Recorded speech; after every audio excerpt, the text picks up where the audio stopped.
Bom dia a todos. Hoje eu estou aqui para falar sobre um tema e que é indispensável, não é, se tratar também na casa espírita. É um problema relacionado à violência doméstica. Nós vamos falar também, evidentemente, com fundamento na doutrina espírita. Então, portanto, falaremos de valores. Nós começamos aqui com uma pequena história contada desde o século IV antes de Cristo.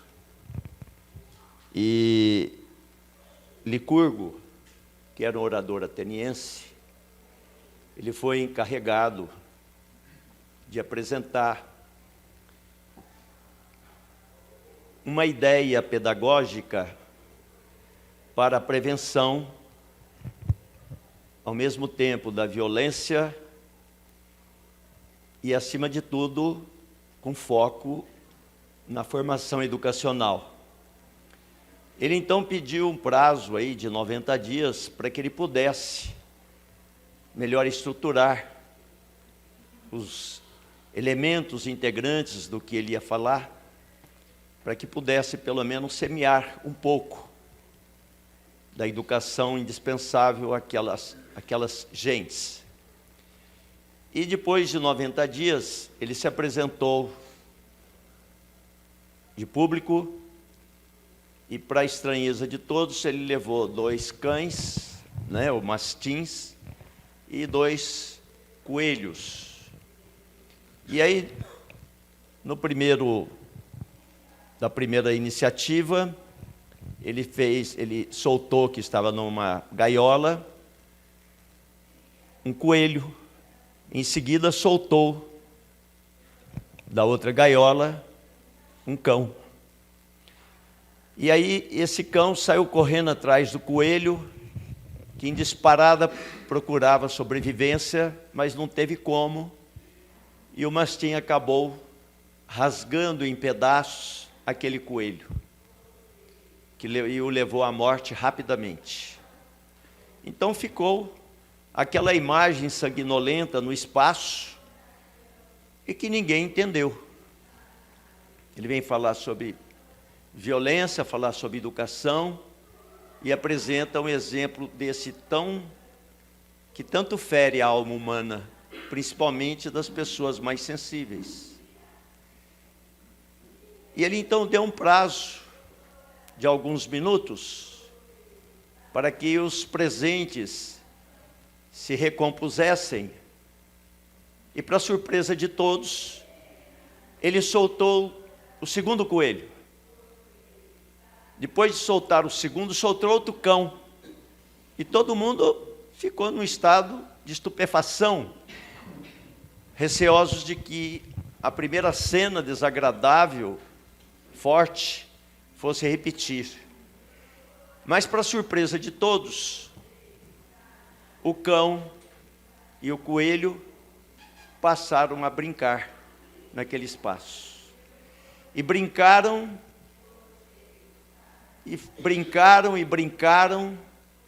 e a plateia então se refez por completo, comparativamente à primeira cena. Ele deu um tempo também e concluiu. Tudo na vida vai depender da educação. A educação, ela é capaz, sim, não só de infundir valores, como também de moldar o caráter das pessoas.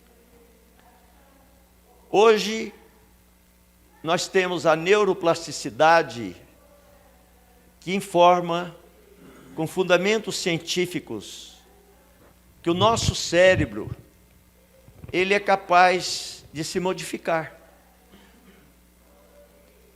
Evidentemente, para melhor, dependendo dos nutrientes que nós colocamos nos habituamos, dependendo, evidentemente, com aquilo, o padrão que a gente passa a adotar.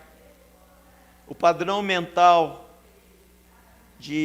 inclusive, de reagir.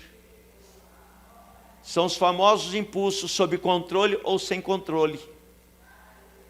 Então, a neuroplasticidade, ela diz...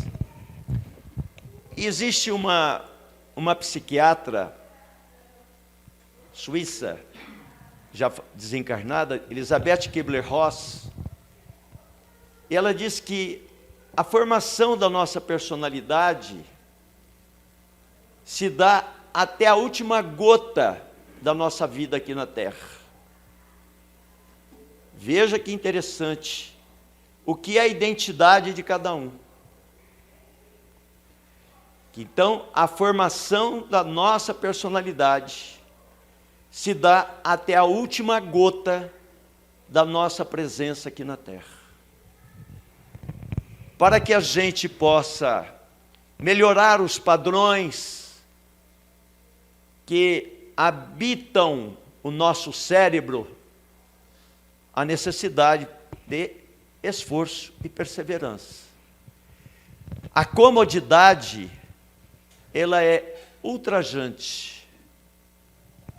Ela é uma afronta à manifestação da nossa dignidade. Então nós temos que pensar sempre num princípio chamado evolução. A doutrina espírita, ao longo da sua doutrina, enfatiza a necessidade que temos, faz parte dos nossos anseios, de adotar sempre com clareza uma rota evolutiva para o nosso ser. Porque a evolução, ela é inerente à nossa condição de espíritos imortais. Ela combate inúmeras, não só no Livro dos Espíritos, no próprio Evangelho, ela combate o ócio, ela combate a irmãzinha do ócio, que é a preguiça, a indiferença, todos os desvalores que são sinônimo da nossa indiferença a si e ao próximo, vem lá como uma necessidade imperiosa de um combate permanente, para a gente sair do lugar. Tem vida, tem muita vida. Eu já falei aqui, no ano retrasado, sobre uma propaganda, uma publicidade, melhor dizendo, do Instituto do Coração, lá atrás, muitos anos atrás, para poder combater realmente o ócio, as pessoas que ficam de frente a uma televisão, com uma garrafa de 2 litros de Coca-Cola e pipoca do lado, e a mensagem era muito enfática: tem vida além do sofá. E dentro da nossa intimidade, que a gente se habitue a desenvolver a ideia de que eu posso fazer mais, eu tenho condições de ir além. Muito bem. Vamos lembrar que sem a educação, nós não vamos a lugar nenhum. Vamos pensar também que o processo educacional começa dentro de casa.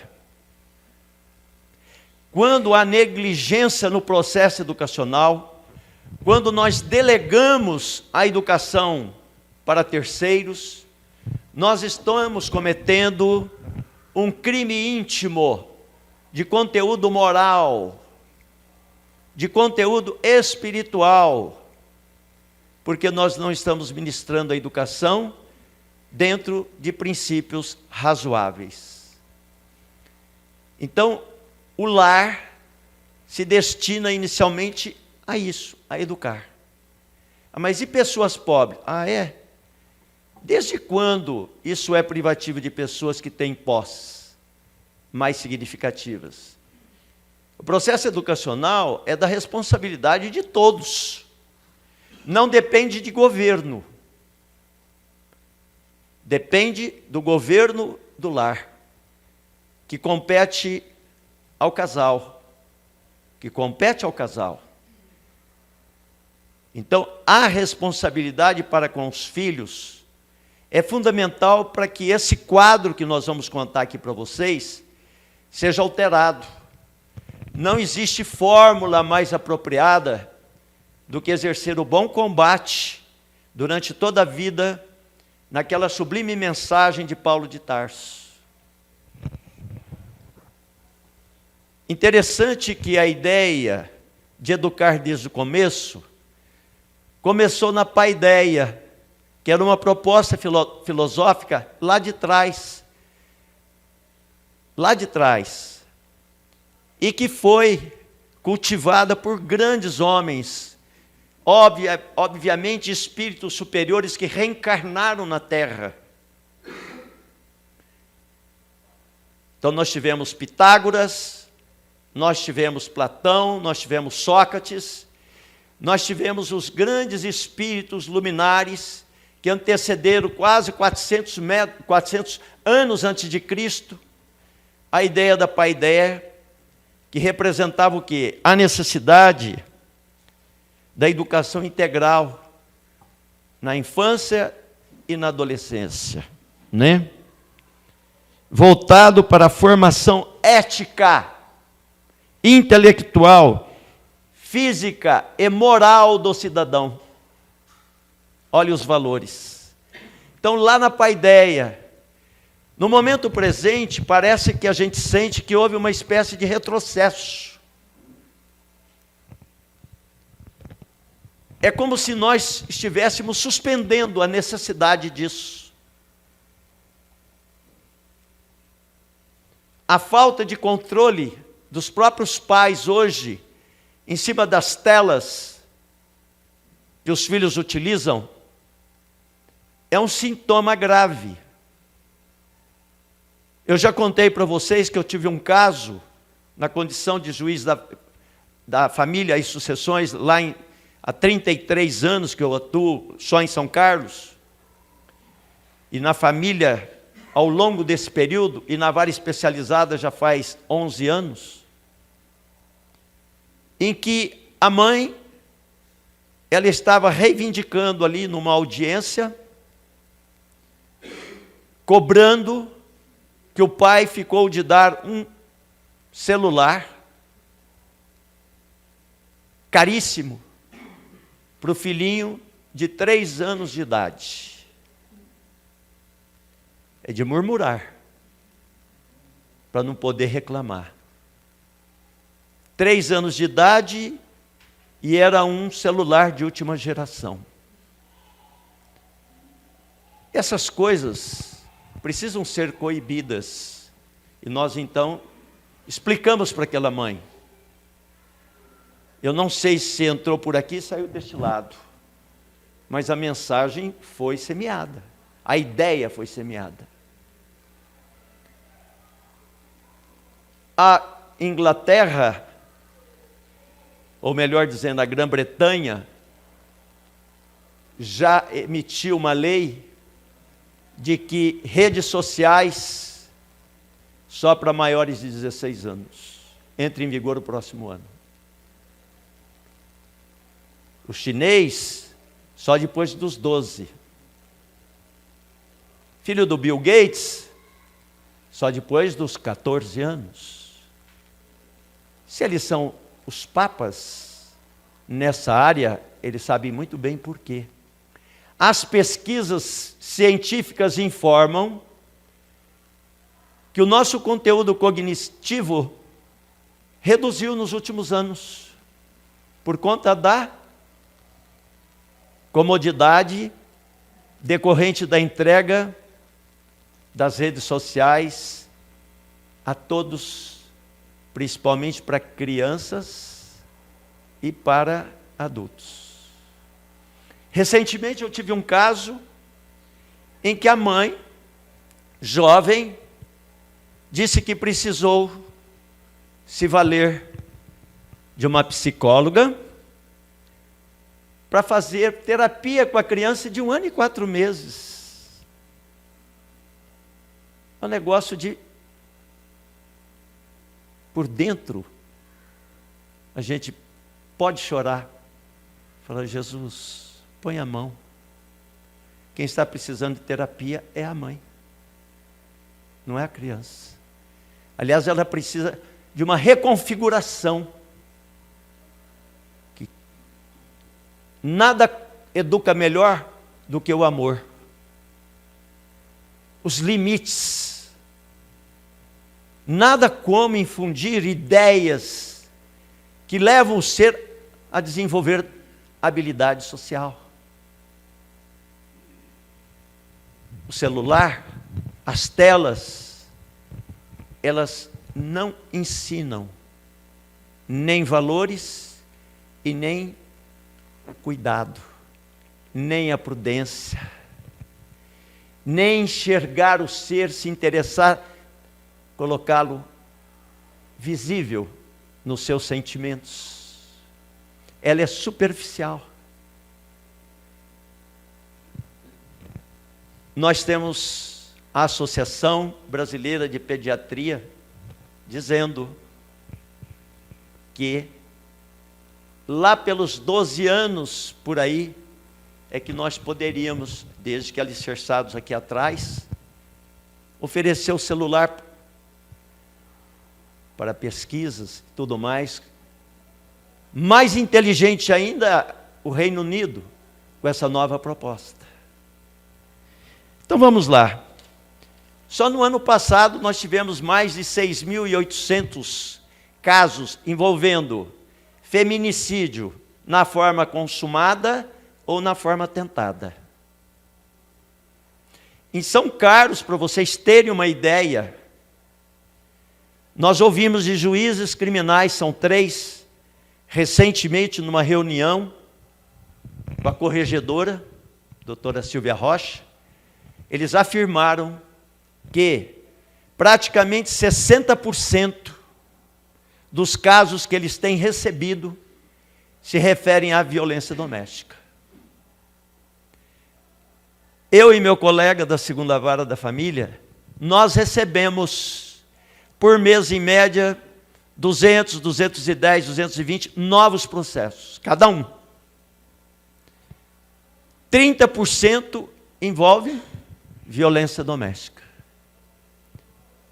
Entre marido e mulher, na maior parte das vezes produzida pelo marido, e violência contra as crianças, contra adolescentes e contra idosos.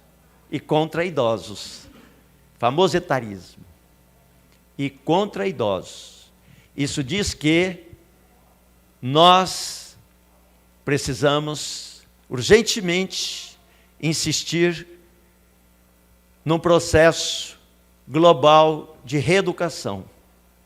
Muitos falamos em reeducação alimentar, mas temos que insistir na reeducação global, que passa necessariamente na reconfiguração do nosso pensamento, das ideias, das motivações direcionadas para esse caminho. Felizes todas as religiões que se propõem a promover um trabalho desde o princípio com as crianças e adolescentes. Felizes os pais que conduzem seus filhos também para essas aulas evangélicas, porque o objetivo é reeducar o espírito, ajudá-lo, porque a fase mais sensível é o cérebro infantil ainda, onde ele vai receber as impressões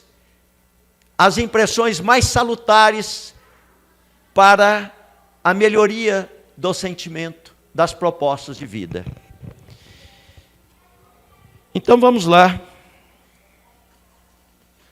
O que acontece na violência doméstica?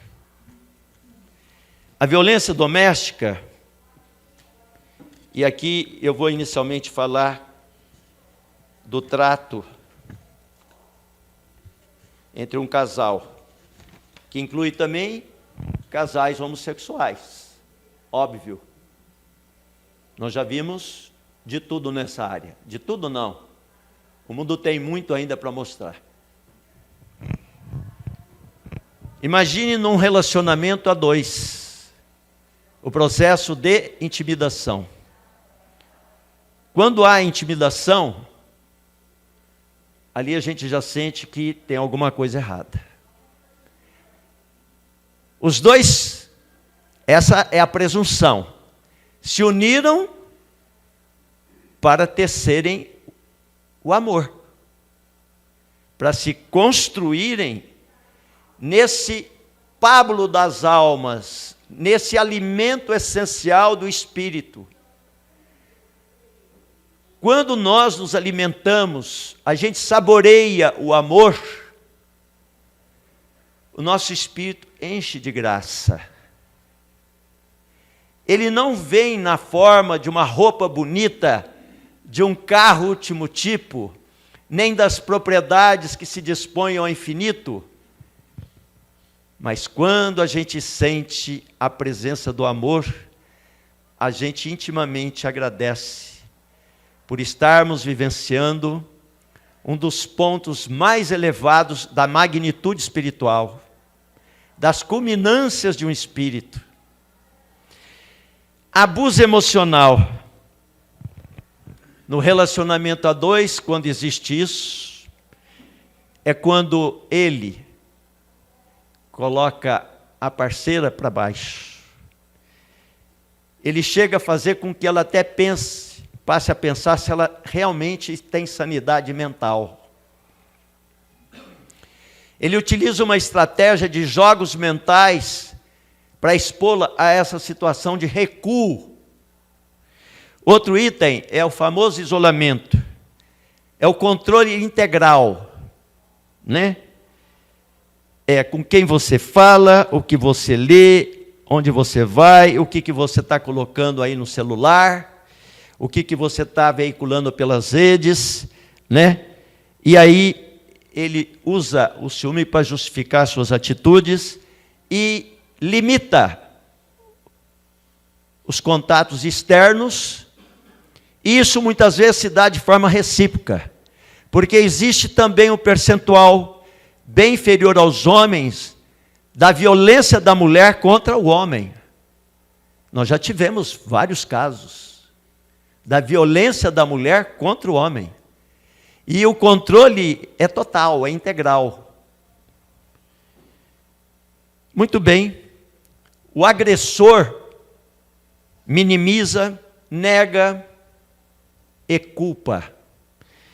Ele desmente a agressão ou os meios utilizados para agredi-la moralmente e fisicamente. Ele nega o abuso e, de modo algum, leva essas preocupações a sério. Ele vive numa outra atmosfera. E ele sustenta que o abuso não aconteceu, tá? É interessante que ele usa de uma estratégia que é de transferência de responsabilidade. Ele sempre vai inculpá-la. E eu estou usando aqui inculpá-la justamente porque eu estou pensando em termos percentuais. Eu penso nos percentuais, por isso que eu vou projetar muito mais do lado do homem. Coerção e ameaças. Ele agride ou promove ameaças de maneiras diretas ou indiretas. Aí ele ameaça deixá-la, né? Ou denunciá-la. Ele ameaça tentar contra a própria vida, já se propõe até a suicidar e até obriga ela a retirar as denúncias feitas, se ela fez alguma denúncia. Eu sou o responsável pelo setor dos oficiais de justiça, que se chama SADMA. E diariamente, os juízes criminais mandam, e os oficiais vão cumprir, geralmente depois das 5 da tarde, que coincide com o horário da chegada do agressor no seu lar, né? E ele vai então, já pede para retirada, tudo. Se ele insiste em permanecer, ele vai chamar a polícia, vai retirá-lo. Um ofício vai para o comandante da Polícia Militar para poder dar cobertura naquela situação. Mas, daqui a pouquinho nós vamos verificar onde entra o estelionato afetivo. Tem a figura do abuso financeiro também, que ele impede ela de obter um trabalho. Então ele prefere os dois jovens, imagine o quadro, ele impede ela de trabalhar fora do lar. Ele controla, ele não compartilha nada. Também não dá acesso ao volume de dinheiro que ele tem, aos bens que ele tem, e os bens que ela tem passam a ser administrados estritamente por ele. Então ele como que cerca ela sem contato algum com esse quadro patrimonial. Muitas vezes ele usa o privilégio masculino e a trata como uma serva, como dono do lar. Ele não compartilha, ele é dono. Aqui eu sou dono. E ele define qual é o papel dela e o dele. Suas atribuições são essas, cuida disso. Mas de forma peremptória, categórica. Ele também usa as crianças e até os pré-adolescentes e adolescentes, conforme a idade. Faz com que ela, vítima dele, se sinta culpada em relação aos próprios filhos. Ele também usa as crianças para retransmitir mensagens. Ele usa a visitação até para assediar. E ele também usa as crianças como ameaça, que vai levá-las embora. E ela vai ficando, vai murchando dentro de casa. Ela já está precisando há muito tempo de socorro psicológico, de medicamentos, psiquiatra. Muitas vezes ela segura a barra sem se valer desse auxílio médico e psicológico e psiquiátrico, e ela vai tomando conta. Existe um violentômetro, né? O que é o violentômetro? É uma medição da violência que está sendo ali veiculada, inicialmente aos poucos. Vai colocando em banho-maria, funciona assim. Vamos ver alguns dados a respeito. Alguma situação ela começa devagarzinho e vai tomando corpo e vai subindo. Tá? Olha lá. Começa a chantagear. Chantageia, mente, engana, ignora a parceira, despreza, revela um ciúme desmedido, ofende, humilha. É aquilo que nós já falamos, coloca ela sempre para baixo. Intimida, ameaça, proíbe, controla, distribui bens pessoais dela. Entra numa outra fase, que é empurrar, golpear, chutar, machucar, ameaça com armas, confina, prende. Eu peguei caso na família que o cidadão mantinha ela em cárcere privado. Ele saía de casa e levava as chaves da casa. Mas ele mesmo que colocou tudo ali, inclusive cadeado. Vem as ameaças de morte, violência sexual, estupro. Espanca, mutila e finalmente chega ao feminicídio, tentado ou consumado. Essa é uma escalada da violência, é o que tem acontecido. Mas como é que a gente não fica sabendo disso? Não, fica. Um pouco. Sabe apenas um pouco. A realidade vem por quilo lá para a gente.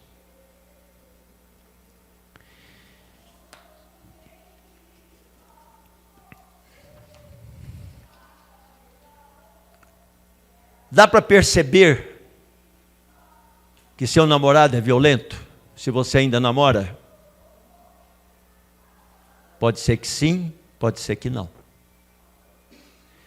Pode ser que sim, simplesmente observando como ele reage frente a algumas coisas. Como ele reage frente às pessoas da própria família. Porque ali é um momento de namoro. O namoro é para conhecer. Mas as pessoas muito jovens se entregam, muitas se entregam, de corpo e alma, e confia sempre na melhoria. Mas os sinais vêm. O modo como, no namoro, ele já te controla. Como ele reage, se ele reage por impulsos. Como são os impulsos? Se são que denotam uma explosão. Se a cara feia continua por dias. Então nós temos aí um princípio de preocupação, que são já indicadores para uma reflexão, para um diálogo aberto, e também o autocontrole. O autocontrole. Hoje a ciência diz que não basta a resiliência. Não basta a resiliência. Ela é ótima, mas não basta a resiliência. Vou ser resiliente. É necessário também pensar em reagir. A reação, no caso, significa tomar outra direção. É assumir um outro caminho. Então é desenvolver a habilidade, a capacidade de encontrar uma solução, uma alternativa para aquele quadro. Então, durante o namoro é possível. O mesmo violento aqui vai ser violento lá. E uma boa notícia, vai entrar uma lei em vigor do cadastro dos violentos. Já foi publicada essa lei. Está naquele período de vacância, 45 dias. Vacácio legis, 45 dias para ela entrar em vigor. Então, vai ser necessário, porque aí o nome da figurinha, porque a gente dá tanto valor quando fala assim, nossa, meu nome está no Serasa, eu preciso dar um jeito. Isso mesmo, faz a limpeza. Às vezes a pessoa arruma um terceiro, um quarto, um quinto, para substituí-la no contrato de financiamento, depois dá um trabalho danado lá no fórum. Então, quando a casa cai, na maioria das vezes, não cai no cadastro. Mas agora vem o famoso cadastro dos violentos. É ótimo. A mocinha está querendo arrumar um namoradinho? Quer. Vai lá no cadastro. Visite o cadastro. Mas às vezes ele é o famoso estelionatário afetivo. Agora veja o desarranjo das mentes que povoam a nossa sociedade. Vocês viram um caso gravíssimo de um homem que bateu muito na namorada ou convivente, ele muito forte, esmurrou ela, esmurrou. Muito bem. Passados uns dias, nas redes sociais, quantas mulheres se dispuseram a conviver com ele? Isso chama-se maluquice? Não. Adoecimento. Sinais evidentes do adoecimento da sociedade. Mas então, vai ser muito bom ter um cadastro desse. Eu já atendi o mesmo homem em ação entre casais, por 3 vezes. As 3 vezes, violência foi o motivo da ruptura. As 3 vezes. Vergonhoso. Tinha que sair com um semáforo, uma luz de semáforo aqui na testa dele. Sou violento, sou violento, sou violento, sou violento. Prontinho, cura. Mas nós estamos muito mais interessados no quê? Estamos mais interessados na reeducação. Então vamos seguindo. Eu falei no famoso estelionato afetivo. Acontece. Então, quando ela denuncia, está lá numa época, naquela, sabe, vai naquela escalada. Está na metade do Everest. Denuncia, aí ele então, é feito o afastamento, mas ele à distância, por interpostas pessoas, ele fala do amor que ele tem por ela. E vai minando os sentimentos dela, o interior dela, manda flores para ela. Daí a pouquinho ele a convida para sair e comer uma pizza. E ela vai. Ele promete, sob juras de amor, que nunca mais vai fazer aquilo. Ela novamente cai na rede do estelionatário afetivo. Por um tempo vai bem, de repente recomeça tudo de novo. Tudo de novo. Peguei um caso em que ele, 72 anos, e ela 69. Ela segurou a onda durante quantos anos? Quantos anos? Violência, em que ele era imperativo, aqui eu mando, você faz o que eu mando. 3 filhos. Quando todos alcançaram a maioridade, ela caiu fora dele. Foi embora. Foi embora não. Pediu na justiça, nós demos o afastamento dele do lar, tudo, o tempo passou, audiência para eles. E eu falei, não é momento de refletir, vocês com tanta idade, e o senhor precisa isso, precisa aquilo. Fui falando. Ela falou, eu aceito, doutor. Desde que ele siga as linhas mestras que o senhor falou aí. E o senhor, eu posso voltar, mas tem que ser do meu jeito. Nada disso, moço, o senhor não... Divórcio já. Divórcio já. E a senhora que vai continuar na casa até o final da vida. Porque ao longo desse período, foi exatamente ela ficou construindo o lar. E o senhor tentando desmontar o lar. Então agora o senhor vai cuidar da tua vida, continue pagando o aluguel onde o senhor está pagando aluguel. Ah, mas eu não vou sobreviver. Perfeitamente que não sobreviva, mas ela vai continuar morando na casa. E coloquei exatamente isso na decisão. Não podia ser diferente. Recorra, que o tribunal mude, mas eu não vou mudar o que eu penso nisso. É necessário procurar socorro logo do começo. A denúncia é pelo 180. Avise as amigas, participe as dores que você está sentindo inicialmente, para saber se elas sugerem alguma coisa. É importante tudo isso. É muito importante. Quantas mulheres precisam do socorro, inclusive a ajuda da Prefeitura Municipal, que tem um serviço social, uma Secretaria de Serviço Social, que pode ajudar, né? Que pode ajudar, pagar um aluguel provisório por um tanto tempo, para a pessoa poder começar o trabalho ali, ser indicada, inclusive, para trabalhar e ter pelo próprio suor, obter a sua força, a sua energia. Como é importante, portanto, que a mulher trabalhe fora também do lar.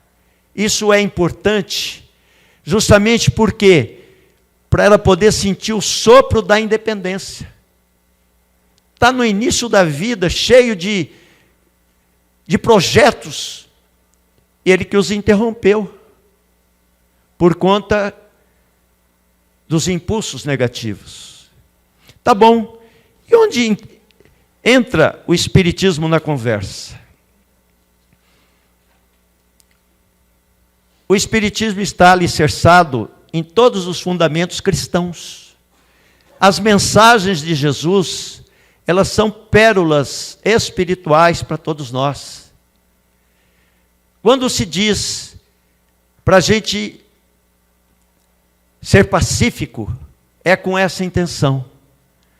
É para a gente já desenvolver um sentido de comunicação saudável com todos, principalmente com aqueles que compõem o nosso ninho familiar. Não quero desagregação da família? O ninho familiar depende de paz. Não é uma paz passiva, ociosa, é uma paz construtiva, é uma paz realmente de presença.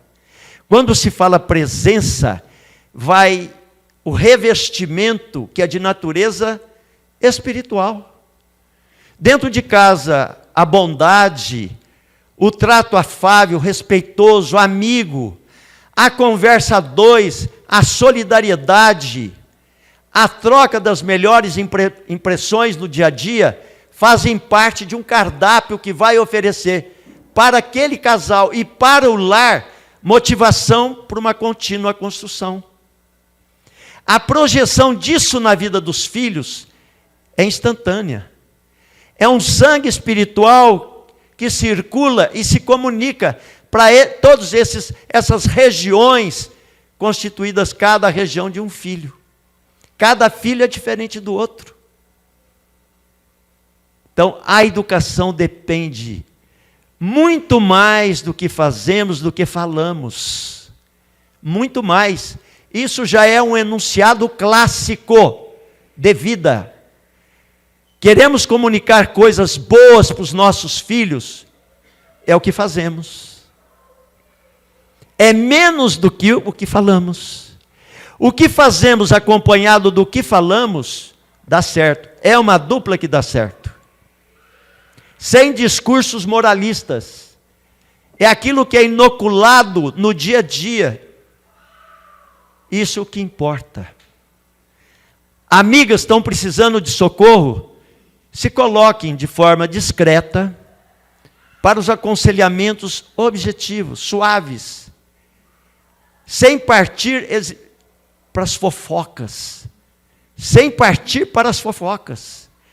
para não contaminar a água límpida de uma comunicação íntegra, honesta, favorável, otimista, de um aconselhamento capaz de auxiliar efetivamente.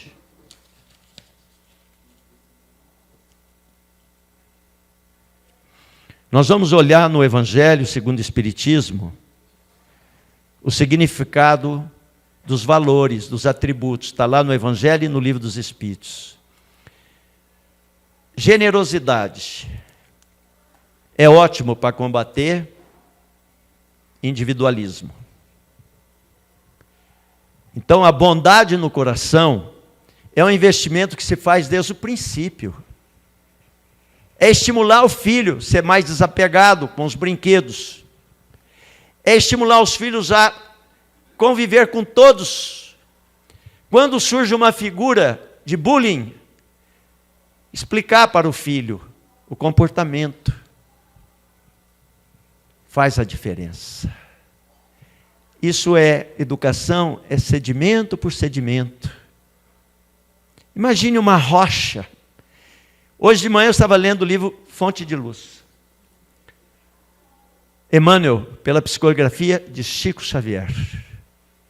Está dizendo quantos milênios foram utilizados, foram consumidos para o surgimento daquela rocha. Imagine uma floresta. Quanto a vida investiu para que aquela floresta chegasse àquele ponto? A educação depende de tempo, mas de constância, de frequência. A continuidade é fundamental. Ela é indispensável. Outro detalhe é combater o egoísmo. Combater o egoísmo que ainda graça entre nós.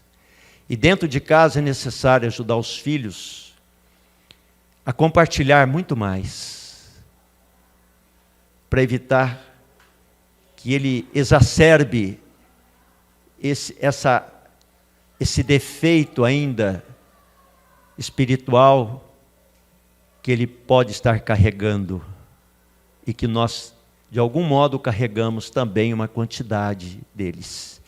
Mas é dia a dia que a gente vai exercer isso. O desprendimento é necessário.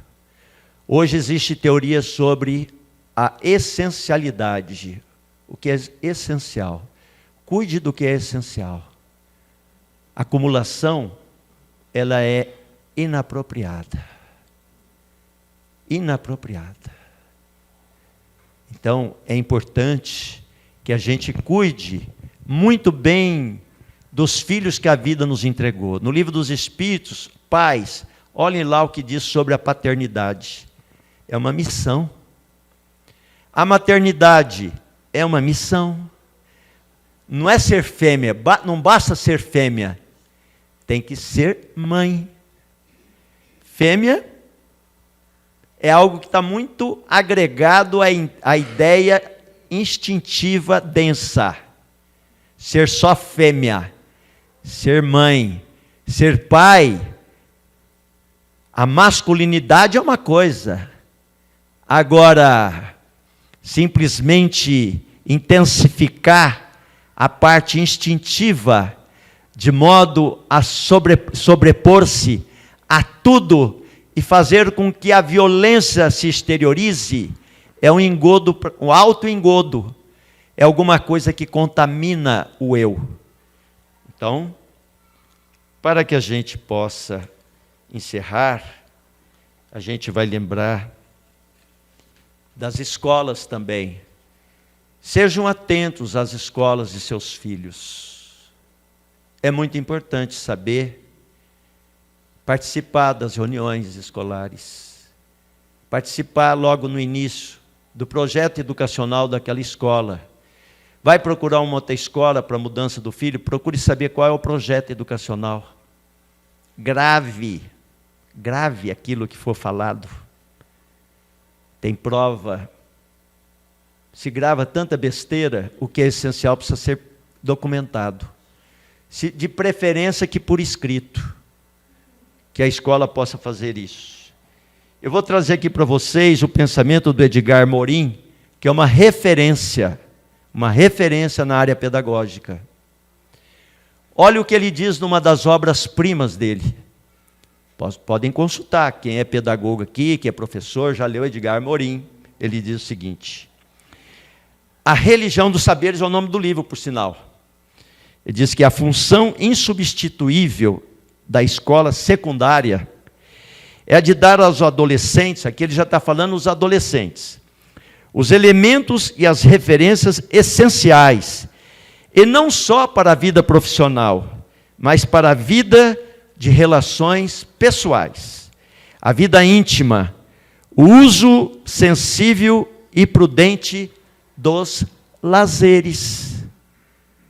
Olha que coisa mágica o que ele deixa escrito nesse precioso livro chamado A Religião dos Saberes.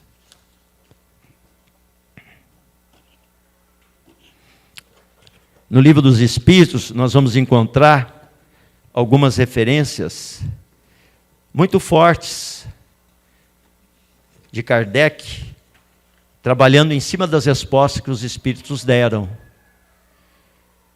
E lá Kardec, numa das respostas, eu já falei isso aqui, numa outra apresentação, em que ele diz: imagine tantos jovens que são colocados diariamente no seio da comunidade,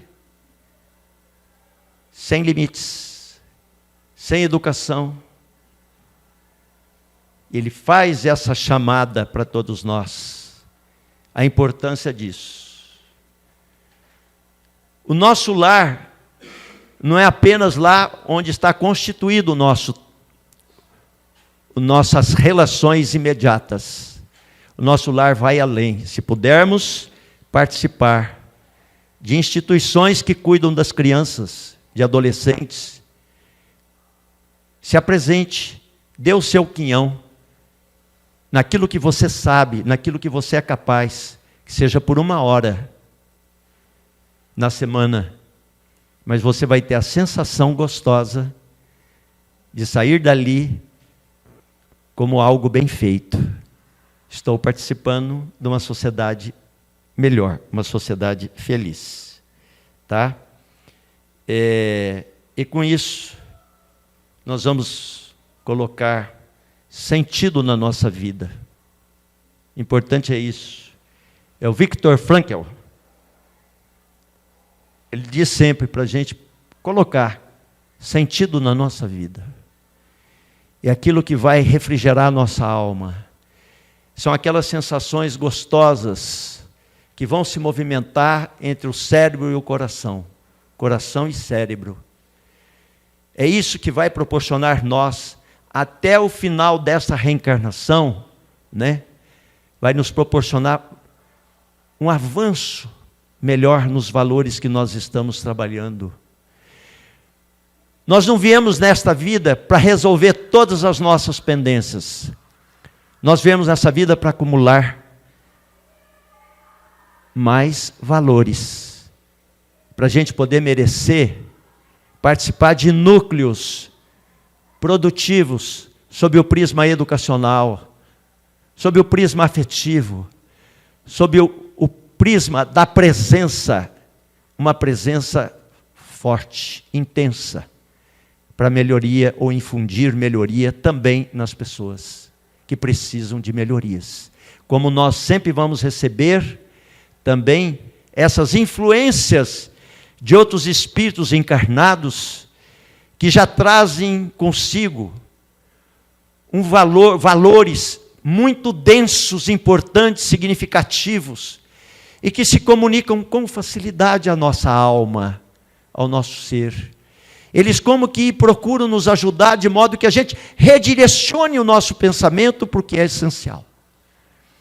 É isso. Então, muita paz a todos nós e que a gente consiga dar alguns passos positivos, efetivos, na alteração desse quadro, não só tenebroso, como altamente preocupante. Obrigado.